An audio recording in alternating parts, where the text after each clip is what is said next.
कुख्यात gangster Lawrence Bishnoi और पाकिस्तान का डॉन शहजाद भट्टी एक समय के गहरे क्राइम पार्टनर्स माने जाते थे। दोनों के बीच हथियारों की सप्लाई, सोशल मीडिया के जरिए बातचीत और जेल में बंद होने के बावजूद साथ निभाने के दावे हुए। लेकिन अब यही दोस्ती खुली दुश्मनी में बदल चुकी है। दोनों ने अब एक दूसरे को जान से मारने की धमकी दे दी है। सबसे पहले लॉरेंस गैंग ने पंजाब के जलंधर में एक यूट्यूबर के घर पर ग्रेनेड अटैक करवाया। इसके बाद इस हमले की जिम्मेदारी पाकिस्तानी डॉन शहजाद भट्टी ने खुद ली और लॉरेंस के साथी जीशान को इसका कर्ता धर्ता बताया। वहीं लॉरेंस गैंग ने भट्टी और जीशान को जान से मारने की धमकी दे दी है। हालात अब और बिगड़े जब 22 अप्रैल को पहलगाम में एक बड़ा आतंकी हमला हुआ, जिसमें 26 निर्दोष लोगों की जान गई। इसके बाद लॉरेंस गैंग ने इस हमले का बदला लेने की बात कही और पाकिस्तान में घुसकर एक बड़ा एक्शन लेने की चेतावनी दे दी।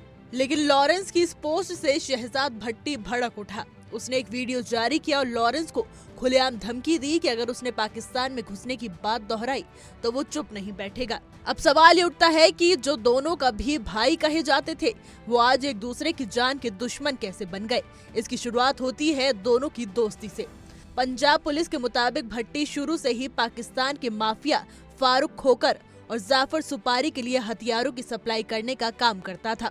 लॉरेंस गैंग को भारत में अपने अपराधों के लिए हथियारों की जरूरत होती थी।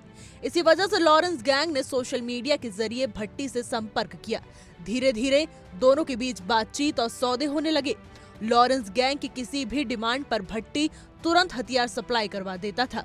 साल 2024 में ईद के मौके पर लॉरेंस और भट्टी का एक वीडियो कॉल भी वायरल हुआ था, जिसमें दोनों एक दूसरे को मुबारकबाद देते हुए नजर आए।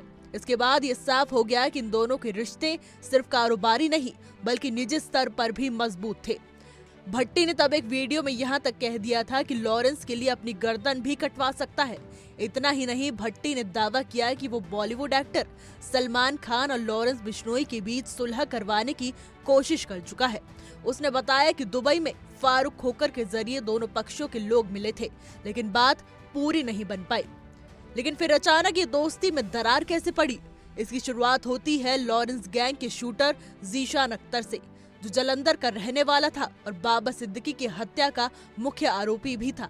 जब पुलिस उस पर शिकंजा कसने लगी तो लॉरेंस गैंग ने उसे भारत से बाहर निकाल दिया और अजरबैजान पहुंचा दिया, जहां वो भट्टी के ही ठिकाने पर छिपा रहा। लेकिन वहां जाकर वो खालिस्तानी आतंकी हैप्पी पसिया से जुड़ गया और उसके लिए काम करने लगा। यही बात लॉरेंस को खटक गई। उसे लगा कि भट्टी ने खालिस्तानी आतंकियों से मिलकर उसकी पीठ में छुरा घोंपा है। बात यही नहीं रुकी। जीशान ने जलंधर में यूट्यूबर के घर ग्रेनेड अटैक भी करवा दिया। इस हमले की जिम्मेदारी भट्टी ने खुद ली थी और लॉरेंस के नाम का भी उल्लेख किया था। इसके बाद भट्टी ने लॉरेंस के कई पुराने गुर्गों को भी अपने खेमे में मिलाना शुरू कर दिया और उन्हें खालिस्तानी आतंकियों से जोड़ने लगा। इन गतिविधियों से नाराज होकर लॉरेंस गैंग ने एक पोस्ट जारी की और भट्टी और जीशान को जान से मारने की धमकी दी। उन्होंने साफ किया कि वो लोग आतंकवादियों के साथ नहीं हैं। 22 अप्रैल के आतंकी हमले के बाद जब लॉरेंस गैंग ने बदले की बात कही और हाफिज सईद जैसे पाकिस्तानी आतंकियों को टारगेट करने का ऐलान किया तो भट्टी पूरी तरह बौखला गया। उसे सोशल मीडिया पर धमकी देते हुए वीडियो जारी किया और कहा, तुम पाकिस्तान से दूर रहो, कोई भी इस देश में एक चिड़िया तक नहीं मार सकता। अगर मुझे मजबूर किया गया तो मैं वो सारे ऑडियो वीडियो मीडिया में लीक कर दूंगा जिनसे पता चलता है कि सिद्धू मूसेवाला की हत्या और बाबा सिद्दीकी के मर्डर के पीछे कौन था। दोस्तों, इस पूरी कहानी में एक बात साफ है, दो दुश्मन देशों के दो गैंगस्टर जब साथ आए तो उनका गठजोड़ सिर्फ वक्ती था।